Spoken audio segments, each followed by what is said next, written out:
I moved after high school down to Bloomington, Indiana.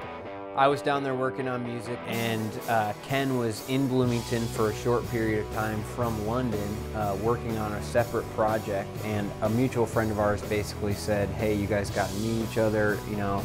We kind of went our separate ways. You know, you went back to London. I stayed in Bloomington working on some songs for a little while.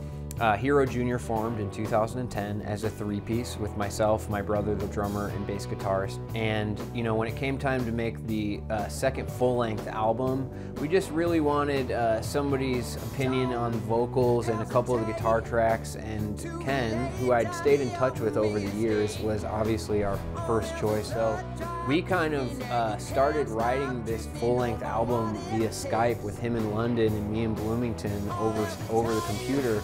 You know, I always knew that when we met the first time something would happen, because you just get that feeling when you're working with different artists, which are the ones that just effortlessly connect, and those are the ones I always want to work with. And it was like we were in the same living room. We had a great time, and then we went back and forth with tracks, and I mean, it's not like recording live, but it was a great experience. And then after the album was completed, I wanted so badly for Ken to come and just come for a week and just play the show at Radio, fly back to London. You said we'll pick 3 songs. We'll pick 3 songs, yeah, I said something like that. And I bugged him a lot, we'll just say that. And it worked. And he decided, it worked because of everything in his life didn't work at the time. It was pretty, yeah, he was pretty persistent in the first half of his persistency. It was like, man, I really want to come. It was really unbelievable how, you know, friendly everybody was, and I felt really welcome. And of course, the music was pretty. It was like it was supposed to be that way. So I never went back to London after that.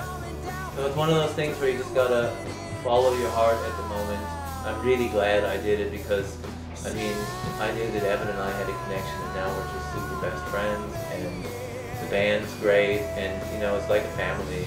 It's kind of interesting when you look at the difference between the Midwest's attitude towards rock and roll versus the rest of the country. And the Midwest has a great, like, prove yourself kind of attitude. Like, okay, you're in a band, great, but like, let's see it. You know what I mean? And that's what I love about the fans in this region, in this area, because, you know, I think that they demand that excellence on stage where it's like, okay, great, you put it on an album, now let's see it right in front of me live. And I think that there's a lot of people that can't deliver that right now. And I think people are hungry for real fun, real contagious energy that they can walk out of a show and just feel like inspired. And that's really what it's about for us, is just being able to provide a real tangible, fun experience. Every gig is totally different, and I think gigs have energy, and between what we do on stage and what people hear and how it's reacted to, it's amazing. I mean, and it doesn't matter what language you speak, what country you're in. The one thing that definitely stays the same is if you're being honest with your craft, you're gonna touch someone and it's gonna bounce back to you.